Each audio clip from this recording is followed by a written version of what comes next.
അഞ്ചലോട്ടം. കൈമാറിയ കത്തുകൾ ബാക്കി വെച്ച കഥകൾ, കത്തുമായി എത്തുന്നവരുടെ ജീവിതാനുഭവങ്ങൾ. നിർവഹണം പ്രജിഷ രാജേഷ്. പുഷ്പകുമാരി.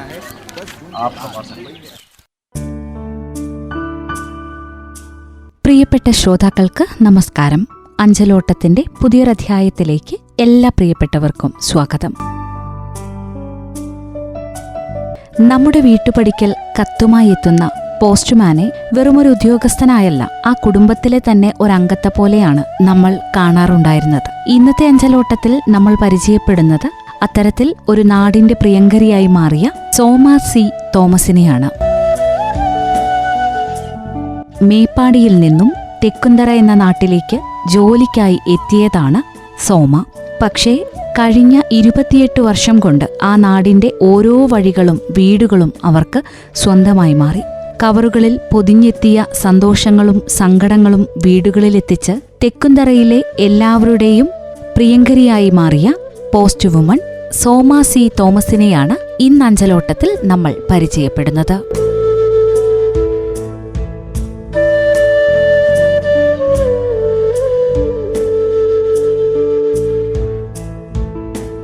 നമസ്കാരം. ഏറെ സ്നേഹത്തോടെ റേഡിയോ മാറ്റ്ലിയിലേക്ക് സ്വാഗതം ചെയ്യുന്നു. ശ്രോതാക്കൾക്ക് വേണ്ടി ഒന്ന് പരിചയപ്പെടുത്താം. എൻ്റെ പേര് സോമ സി തോമസ്. തെക്കുന്തറയാണ് ഇപ്പോൾ താമസിക്കുന്നത്. മേപ്പാടിയായിരുന്നു ആദ്യം താമസിച്ചിരുന്നത്. ഈ ജോലിയുടെ ബുദ്ധിമുട്ടുകൊണ്ട് ഇങ്ങോട്ടേക്ക് താമസം മാറ്റി. പോസ്റ്റ് വുമൺ ആയിട്ടാണ് ചേച്ചി ജോലി ചെയ്തിരുന്നത് അല്ലേ? അതെ, പോസ്റ്റ് വുമൺ ആയിട്ടാണ് ജോലി ചെയ്തിരുന്നത്. എങ്ങനെയാണ് ഈ ഒരു ജോലിയിലേക്ക് എത്തിപ്പെട്ടത്? ഇഷ്ടത്തോടെ തെരഞ്ഞെടുത്ത ജോലിയാണോ അതോ ഈ ജോലി കിട്ടിയപ്പോ ഇതിൽ തന്നെ തുടർന്നതാണ്? ഈ ജോലി കിട്ടിയപ്പോൾ ഇതിൽ തന്നെ തുടർന്നതാണ്. വന്നപ്പോൾ ഭയങ്കര ബുദ്ധിമുട്ടൊക്കെ ഉണ്ടായിരുന്നു ജോലി ചെയ്യാൻ. എന്നുവെച്ചാൽ കുറേ ദൂരം നടക്കാനുണ്ട്, പിന്നെ ആൾക്കാരെ ഒന്നും പരിചയമില്ല. ഇപ്പോൾ എല്ലാവരെയും പരിചയമായി, എല്ലാവരും സ്വന്തം പോലെയായി. ജോലിയോട് ഇഷ്ടം തോന്നുന്നുണ്ട്. ഇപ്പോൾ റിട്ടയർഡ് ആയിട്ട് ഇപ്പൊ എത്ര നാളായി? 1 വർഷം. അപ്പൊ എത്ര വർഷം ഈ ഒരു സർവീസിൽ ഉണ്ടായിരുന്നു ചേച്ചി? 28 വർഷം ജോലി ചെയ്തു. 28 വർഷം മുമ്പ് തെക്കുന്തറയിലേക്ക് വന്നതാണ് അല്ലേ? അതെ. ഈ ജോലി എങ്ങനെയാണ് ലഭിച്ചത്? അന്ന് എങ്ങനെയായിരുന്നു ഇതിന്റെ ഒരു സെലക്ഷൻ? അത് ഇന്റർവ്യൂ നടത്തി പോസ്റ്റിന്റെ ബോർഡാണ് തിരഞ്ഞെടുത്തത്. അങ്ങനെ കിട്ടിയതാ ജോലി. മേപ്പാടിയാണോ സ്വദേശം? സ്വദേശം മേപ്പാടി. എവിടെയൊക്കെയാ പഠിച്ചതൊക്കെ? പഠിച്ചത് കൊടുത്തായി ഹൈസ്കൂളിലാണ്, താഴെ നാട്ടിലെ. ഇപ്പോൾ ഇവിടെ കല്യാണം കഴിഞ്ഞ് വന്നതാ മേപ്പാടിക്ക്.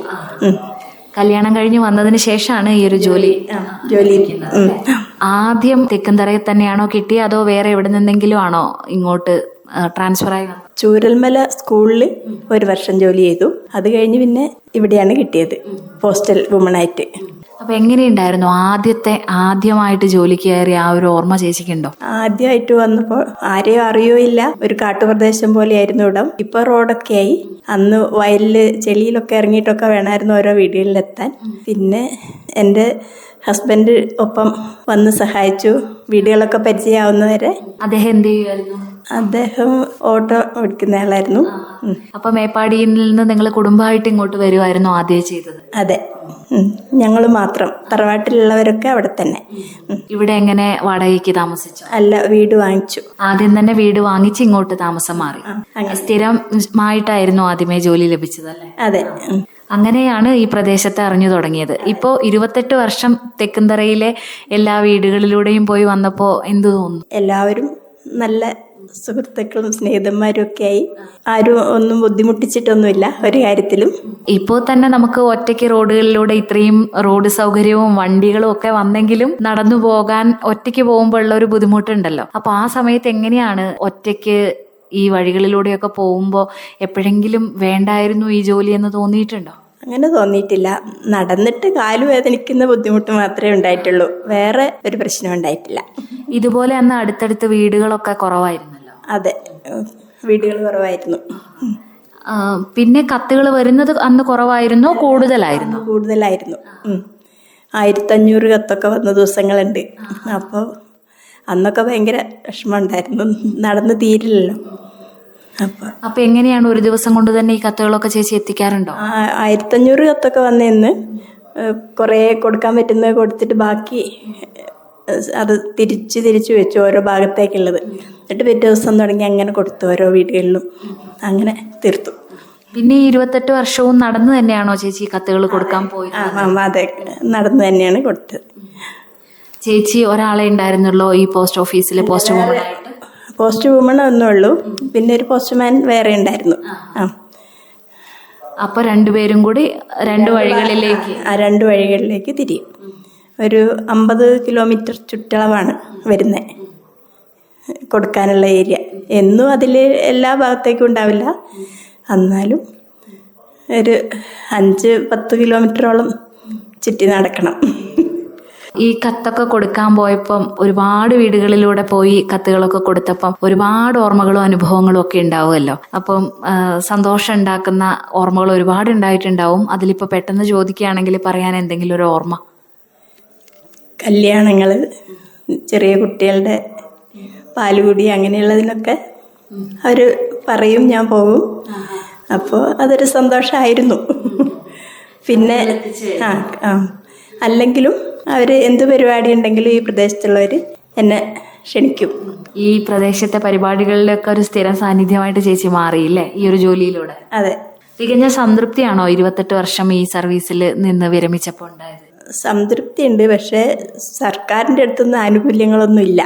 പിരിഞ്ഞപ്പോൾ ആ ഒരു വിഷമേ ഉള്ളൂ. പെൻഷനില്ല, പിന്നെ അതുള്ള ബുദ്ധിമുട്ട്.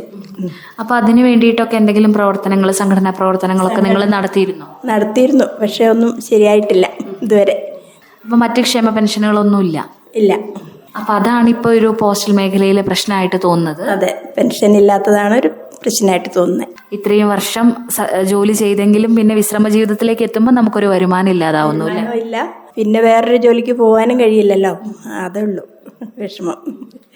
ഈ കത്ത് കൊണ്ടു കൊടുക്കുമ്പോൾ എന്തെങ്കിലും മറക്കാനാവാത്ത ഓർമ്മകളോ അനുഭവങ്ങളോ ഉണ്ടായിട്ടുണ്ടോ? ഇപ്പോൾ ഈ ജോലി കിട്ടിയിട്ട് അല്ലെങ്കിൽ അങ്ങനെ എന്തെങ്കിലും പ്രധാനപ്പെട്ട കത്തുകളൊക്കെ ചേച്ചിക്ക് അതിൻ്റെയൊക്കെ ഭാഗമാകാൻ വേണ്ടി കഴിഞ്ഞിട്ടുണ്ടോ? ജോലി എത്രയോ പേർക്ക് PSC കിട്ടിയതിൻ്റെ ഒക്കെ ലെറ്ററൊക്കെ കൊണ്ടു കൊടുക്കുമ്പോൾ അവരുടെ മുഖത്തുള്ള സന്തോഷം നമുക്കും സന്തോഷം തരുന്നതായിരുന്നു. പിന്നെ കത്ത് കൊടുക്കാത്തതിലൊന്നും ഇതേവരെ ഒരു വിഷമം വന്നിട്ടില്ല. ആരും പരാതികളൊന്നും ഉണ്ടായിട്ടില്ല. ഒന്നും ഉണ്ടായിട്ടില്ല. ഒരിക്കൽ ഈ കൊറോണ സമയത്ത് ആ വീട്ടിൽ കത്ത് കൊടുക്കാത്തതിന് അവർ പറഞ്ഞു. അതൊക്കെ ഉള്ളൂ വിഷമങ്ങൾ. ആ വീട്ടിൽ പോവരുതെന്ന് പറഞ്ഞിട്ടുണ്ടായിരുന്നു എല്ലാവരും. അപ്പോൾ നമുക്കത് വീട്ടിലേക്ക് ചെല്ലാൻ പറ്റില്ലല്ലോ, കൊടുക്കാൻ സാധിച്ചില്ല. അപ്പോൾ അവർ പരാതി പറഞ്ഞു എന്നോട്, കൊണ്ടുവന്നില്ലല്ലോ എന്നുള്ള. എന്നാലും കത്ത് അവർക്ക് എത്തിച്ചു ഞാൻ. യൂണിഫോം ഉണ്ടായിരുന്നു? ഇല്ല, യൂണിഫോം ഇല്ല. പിന്നെ ഈ ഇമെയിലുകളും ഫോൺ സൗകര്യമൊക്കെ കൂടിയതിനു ശേഷം കത്തുകളുടെ എണ്ണം ഗണ്യമായി കുറഞ്ഞിരുന്നില്ലേ ഈ കാലത്ത്? ഇപ്പൊ കുറച്ച് കുറവുണ്ട്. അന്ന് വന്ന ഉടനെയൊക്കെ മണി ഓർഡറൊക്കെ 100-110 പേർക്കൊക്കെ കൊടുക്കാനുണ്ടായിരുന്നു. അതെല്ലാം കൊടുത്ത് അതിൻ്റെ സ്ലിപ്പുകളൊക്കെ തിരിച്ചേൽപ്പിക്കണമായിരുന്നു. പിന്നെ ബസ് റൂട്ടാണ് ഇവിടെ. ആ ബസ്സിൽ എണ്ണവും കുറവാണ് ബസ്. അപ്പോൾ പോകാനുള്ളൊരു ബുദ്ധിമുട്ട്, തിരിച്ചു പോവാൻ. മേപ്പാടിയിൽ നിന്ന് കുറച്ചു കാലം ഞാൻ വന്നു പോയിക്കൊണ്ടിരുന്നു. അന്നേരമൊക്കെ ബുദ്ധിമുട്ടായിട്ടാണ് ഇവിടെ സ്ഥലവും വാങ്ങിച്ച് ജോലി. അതുപോലെ ഇങ്ങനെ മേൽവിലാസം തെറ്റിയൊക്കെ കത്തുകൾ എത്താറില്ലേ? അങ്ങനെ കത്തുകൾ എത്തിക്കാൻ വേണ്ടി ബുദ്ധിമുട്ടിയിട്ടുണ്ട്? അങ്ങനെ എന്തെങ്കിലും രസകരമായ സംഭവങ്ങൾ ഉണ്ടായിട്ടുണ്ടോ ഈ ഒരു കാലയളവിൽ? അതൊന്നും ഉണ്ടായിട്ടില്ല. ബുദ്ധിമുട്ട് കുറച്ചൊക്കെ ബുദ്ധിമുട്ടുണ്ടായി. ഓരോരുത്തർ മോശമായ രീതിയിൽ കത്തയച്ചത് ഞാൻ കൊണ്ടു കൊടുത്തിട്ട് അത് ഞാനാ കൊണ്ടു കൊടുത്തല്ലോ, അവർ തമ്മിൽ കച്ചറയായിട്ടുണ്ടായിരുന്നു. അത് ഞാൻ അറിയുന്നില്ലല്ലോ, കത്തിൻ്റെ ഉള്ളിൽ എന്താന്ന് നമ്മൾ നോക്കുന്നില്ലല്ലോ. അങ്ങനെയുള്ള ചെറിയ ചെറിയ കാര്യങ്ങളൊക്കെ ഉണ്ടായി. ഈ ഒരു ജോലിയിലായിരിക്കുമ്പോൾ ഏറ്റവും സന്തോഷം തോന്നുന്ന നിമിഷങ്ങൾ എന്തൊക്കെയായിരുന്നു? ഈ കത്ത് കൊണ്ടു കൊടുക്കുമ്പോൾ അവരുടെ മുഖത്തുണ്ടാവുന്ന അല്ലെങ്കിൽ പ്രതീക്ഷയും സന്തോഷമൊക്കെയാണോ? എന്തായിരുന്നു ചേച്ചിക്ക് ഏറ്റവും സന്തോഷം തോന്നിയത്? അവർ ഞാൻ ചെല്ലുന്നത് നോക്കി പ്രതീക്ഷയോടെ നിൽക്കും. അത് കിട്ടിക്കഴിയുമ്പോഴുള്ള സന്തോഷവും ഒക്കെ എനിക്കും സന്തോഷം തരുന്നതായിരുന്നു. അതുപോലെ പെൻഷനൊക്കെ കയ്യിൽ കൊണ്ടു കൊടുക്കാൻ അങ്ങനെ അവസരങ്ങൾ ലഭിച്ചിട്ടുണ്ടോ? ഉണ്ട്. വന്ന ഉടനെയൊക്കെ. ഇപ്പം പിന്നെ ബാങ്കിലേക്കായി പെൻഷനൊക്കെ കൊണ്ടു കൊടുക്കേണ്ട ആവശ്യം വരുന്നില്ല. പിന്നെ ഈ മക്കളൊക്കെ വിദേശത്തായിരിക്കുമ്പോൾ ഫോൺ സൗകര്യങ്ങളൊക്കെ കുറവായിരുന്ന ആ സമയത്തൊക്കെ ഒരു കത്തിന് വേണ്ടി കാത്തിരിക്കുന്ന മാതാപിതാക്കൾ ഉണ്ടാവുമല്ലോ. അപ്പോൾ അവർ കത്ത് കത്തിന് വേണ്ടി കാത്തിരിക്കുമ്പോൾ ചേച്ചി അത് കൊണ്ടു കൊടുക്കുമ്പോൾ എങ്ങനെയായിരുന്നു അവരുടെ ഒരു ഇടപെടലൊക്കെ? ഈ വിദേശത്ത് പോയവർ കുറവായിരുന്നു, കുറച്ച് പേരൊക്കെ ഉള്ളൂ. പിന്നെ എവിടുന്നെങ്കിലുമൊക്കെ കല്യാണ കത്തുകളൊക്കെ വരുന്നതാണ് കറക്റ്റിന് കൊണ്ട് കൊടുക്കേണ്ടതുണ്ടായിരുന്നുള്ളൂ. വിദേശത്ത് പോയവർ പിന്നീടാണ് കുറേ പേരുണ്ടായത്. അപ്പൊ ചേച്ചിയുടെ ആ സമയത്ത് 28 വർഷം മുമ്പ് പോസ്റ്റ് വിമൺസ് ആയിട്ടുള്ളവർ കുറേ പേരുണ്ടായിരുന്നോ? ഈ ജോലി ചെയ്യുന്ന സ്ത്രീകൾ കുറവായിരുന്നു? കുറച്ച് പേരൊക്കെ ഉള്ളൂ അന്ന്. അപ്പം നിങ്ങൾ എങ്ങനെയാണ്, നിങ്ങൾക്ക് സംഘടനകളോ എന്തെങ്കിലും ഒക്കെ ഉണ്ടായിരുന്നോ? നിങ്ങളുടെ പ്രശ്നങ്ങൾ പറയാനൊരു വേദിയൊക്കെ ഉണ്ടായിരുന്നോ? വേദി ഉണ്ടായിരുന്നു, ഒരു സംഘടനയുണ്ടായിരുന്നു, NFP എന്ന് പറഞ്ഞൊരു സംഘടനയൊക്കെ ഉണ്ടായിരുന്നു. അപ്പോൾ വയനാട്ടിൽ തന്നെ വളരെ കുറവായിരുന്നു അല്ലേ? വയനാട്ടിൽ വനിതകൾ കുറവായിരുന്നു, അല്ലാതുള്ളവർ പോസ്റ്റ് മാനായിട്ടൊക്കെ ഉണ്ടായിരുന്നു. വനിതകൾ ഇപ്പോഴും ഈ മേഖലയിലേക്ക് കുറേ പേര് കടന്നു വന്നിട്ടുണ്ട് അല്ല? വനിതകൾ കുറേ പേര് ഇപ്പോൾ ഉണ്ട്. ആ ഒരു മാറ്റം ചേച്ചി എങ്ങനെയാണ് നോക്കിക്കാണുന്നത്? ഇപ്പോൾ സ്കൂട്ടർ ഓടിക്കുന്നവരായി, അന്നൊന്നും സ്കൂട്ടറൊന്നും ഓടിക്കുന്നില്ലല്ലോ, അപ്പോൾ അവർക്ക് കുഴപ്പമില്ല, സൗകര്യമാണ്. അതുപോലെ ഈ മഴക്കാലം, കനത്ത മഴയൊക്കെ വരുന്ന സമയത്ത് എങ്ങനെയായിരുന്നു ഈ നടന്നുപോയി കത്തുകൾ എത്തിക്കാൻ വേണ്ടി? ബുദ്ധിമുട്ടായിരുന്നില്ലേ? ബുദ്ധിമുട്ടായിരുന്നു. മഴക്കാലത്ത് ഇങ്ങോട്ടേക്ക് എത്താനും ബുദ്ധിമുട്ടായിരുന്നു. ഈ താഴെയുള്ള റോഡൊക്കെ വെള്ളത്തിൽ മുങ്ങി, അപ്പോൾ എടുക്കാൻ പോകാൻ പറ്റില്ല. അപ്പോൾ വീട്ടിലിടുന്ന ഡ്രസ്സ് ഇട്ട് വന്നിട്ട് പോസ്റ്റ് ഓഫീസിൽ കൊണ്ടുപോകാനുള്ള ഡ്രസ്സ് പൊതിഞ്ഞ് കൊണ്ടുവരും. എന്നിട്ട് വെള്ളം ഇല്ലാത്ത ഭാഗത്ത് എത്തിക്കഴിയുമ്പോൾ ഒരു വീട്ടിൽ കയറി ഡ്രസ്സ് മാറിപ്പോകും. അങ്ങനെയൊക്കെ ആയിരുന്നു. അങ്ങനെയൊക്കെ കത്തുകൾ എത്തിച്ചിട്ടുണ്ട്. എപ്പോഴെങ്കിലും കത്തുകൾ എത്തിക്കാൻ ഇതുപോലെ ഇങ്ങനെ കനത്ത മഴയും പ്രശ്നങ്ങളും ഒക്കെ വരുമ്പോൾ കത്തുകൾ എത്തിക്കാൻ വൈകിട്ട് എന്തെങ്കിലും പ്രശ്നങ്ങൾ? ഇല്ല, വന്നിട്ടില്ല.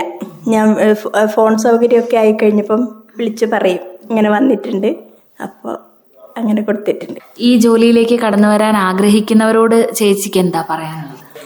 ജോലി സന്തോഷം തരുന്നതാണ്, പക്ഷേ കുറച്ച് ബുദ്ധിമുട്ടുമാണ്. പിന്നെ ഈ ജോലിക്ക് ശേഷം അല്ലേ വിശ്രമ ജീവിതത്തിലുള്ള ആനുകൂല്യങ്ങളുടെ ഒരു കുറവ് ഒരു പ്രശ്നം തന്നെയാണ്. അത് വലിയ പ്രശ്നം തന്നെയാണ്. ചേച്ചിക്ക് തികഞ്ഞ സംതൃപ്തിയായിരുന്നോ ഈ ജോലിയിൽ? ചെയ്തുകൊണ്ടിരുന്നപ്പോൾ സംതൃപ്തിയായിരുന്നു. പെൻഷനെ ഒന്നും കിട്ടുന്നില്ല, എല്ലാവരും ചോദിക്കും പെൻഷനില്ലേ, നിങ്ങൾക്ക് മാത്രം എന്താ പെൻഷൻ ഇല്ലാത്ത? കർഷകർക്കുണ്ട്, പിന്നെ ടൈലർമാർക്കുണ്ട്, ബാർബർമാർക്കുണ്ട്, പിന്നെ നിങ്ങൾ ഒരു ഡിപ്പാർട്ട്മെൻറ്റിൽ ജോലി ചെയ്തുകൊണ്ടിരുന്ന നിങ്ങൾക്ക് മാത്രം എന്താ പെൻഷൻ ഇല്ലാത്തതെന്നുള്ള ചോദ്യം വരുന്നുണ്ട്. അപ്പം അതാണ് ചേച്ചിക്കൊരു ബുദ്ധിമുട്ടായിട്ട് തോന്നുന്നത് അല്ലേ? ആദ്യമായിട്ട് ഇവിടെ വന്ന് ജോലി ചെയ്ത അനുഭവത്തെക്കുറിച്ചൊക്കെ പറഞ്ഞല്ലോ. അപ്പം അന്നത്തെ ആ ഒരു ഇടപെടലിൽ നിന്ന് മാറിയിട്ടുണ്ടോ ഒരുപാട് ഇന്നത്തേക്ക് തെക്കുംതറക്കാർ? ഒരുപാട് മാറി. എങ്ങനെയാണ്? നല്ല മാറ്റമാണോ? നല്ല മാറ്റം തന്നെ. ആദ്യം അവരുടെ വീടുകളിൽ കയ്യിൽ കൊടുക്കണമായിരുന്നു കത്ത്. ഇപ്പോൾ വിളിച്ച് പറഞ്ഞിട്ടായാലും അവർ വന്ന് വാങ്ങിച്ചോളും. പിന്നെ അവർ പറയുന്ന സ്ഥലത്ത് ഏൽപ്പിക്കാൻ പറ്റുന്നുണ്ട്. അന്നൊന്നും വന്ന ഉടനെ ഒന്നും അതൊന്നും സാധിക്കില്ലായിരുന്നു, വീടുകളിൽ തന്നെ എത്തിക്കണമായിരുന്നു. അപ്പോൾ നായ കടിക്കാൻ വരുന്ന സമയം ഉണ്ടാവും. അങ്ങനെയൊക്കെയുള്ള അനുഭവങ്ങൾ ഉണ്ടായിട്ടുണ്ട്. അപ്പൊ പേടിയാവുമായിരുന്നു ഇങ്ങനെ ഒറ്റയ്ക്ക് കുറെ ദൂരങ്ങളിലേക്കൊക്കെ പോകുമ്പോ? പേടി തോന്നിയിട്ടില്ല. ജോലി എങ്ങനെയെങ്കിലും തീർത്ത് വീടെത്തണമല്ലോ എന്നുള്ള ചിന്തയിൽ അങ്ങ് പോവും. അതന്നെ. കുടുംബത്തിന്റെ ഒരു സപ്പോർട്ട് എങ്ങനെയായിരുന്നു? കുടുംബം നല്ല സപ്പോർട്ടായിരുന്നു. 2 കുട്ടികൾ സ്കൂളിൽ പഠിക്കുന്നവരായിരുന്നു. പിന്നെ ഭർത്താവും, ഞങ്ങൾ 4 പേരായിരുന്നു. മക്കളൊക്കെ ഇപ്പൊ എന്ത് ചെയ്യുന്നു? മൂത്ത മകൻ ജോലിയിലാണ്, മേപ്പാടി ഹോസ്പിറ്റലിൽ. ചെറിയ മകൻ കുവൈത്തിലായിരുന്നു. ഇപ്പോൾ അവൻ മേപ്പാടി തന്നെ താമസിക്കുന്നത്. കുവൈത്തിൽ പോയിട്ട് കൂടെ തിരിച്ചു പോന്നു. അത് പപ്പ മരിച്ചു, അപ്പോൾ അതുകൊണ്ട്. അപ്പോൾ ചേച്ചി ഇപ്പോൾ തെക്കുംതറയിൽ തന്നെയാണ് താമസം? മൂത്ത മകനും ഭാര്യയും മക്കളും ഞാനും കൂടി താമസിക്കുന്നു തെക്കുംതറ. ഒരുപാട് സന്തോഷം റേഡിയോ മാറ്റിലിയുടെ ഈ ഒരു പരിപാടിയിലൂടെ ചേച്ചിയെ ശ്രോതാക്കൾക്ക് മുന്നിൽ എത്തിക്കാൻ കഴിഞ്ഞതിൽ ആശംസിക്കുന്നു. പോസ്റ്റൽ മേഖലയിലെ ഈ പ്രശ്നങ്ങളൊക്കെ മാറി പെട്ടെന്ന് തന്നെ അതിനൊക്കെ എന്തെങ്കിലും പരിഹാരങ്ങൾ ഉണ്ടാകട്ടെ എന്നും ആഗ്രഹിക്കുകയാണ്. ഒരുപാട് സന്തോഷം. ഒരു നാട് എങ്ങനെയാണ് പുറത്തുനിന്നെത്തിയ ഒരാളെ തങ്ങളിൽ ഒരാളായി സ്വീകരിക്കുന്നത് എന്നതിനും ഒരു ജോലി എത്രത്തോളം ആത്മാർത്ഥമായി ചെയ്യാമെന്നതിനും വലിയൊരു ഉദാഹരണമാണ് തെക്കുംതറയിലെ സോമ സി തോമസ്. വിശ്രമജീവിതത്തിന്റെ നാളുകൾ എല്ലാവിധ സന്തോഷവും ആരോഗ്യവും നിറഞ്ഞതാകട്ടെ എന്ന് അഞ്ചലോട്ടത്തിലൂടെ ആശംസിക്കുന്നു. ഇന്നത്തെ അഞ്ചലോട്ടത്തിന്റെ അധ്യായം ഇവിടെ പൂർണ്ണമാകുന്നു. അടുത്തയാഴ്ച വീണ്ടും എത്താം. നന്ദി, നമസ്കാരം. അഞ്ചലോട്ടം. കൈമാറിയ കത്തുകൾ ബാക്കി വെച്ച കഥകൾ. കത്തുമായി എത്തുന്നവരുടെ ജീവിതാനുഭവങ്ങൾ. നിർവഹണം പ്രജിഷ രാജേഷ്. पुष्पा कुमारी आप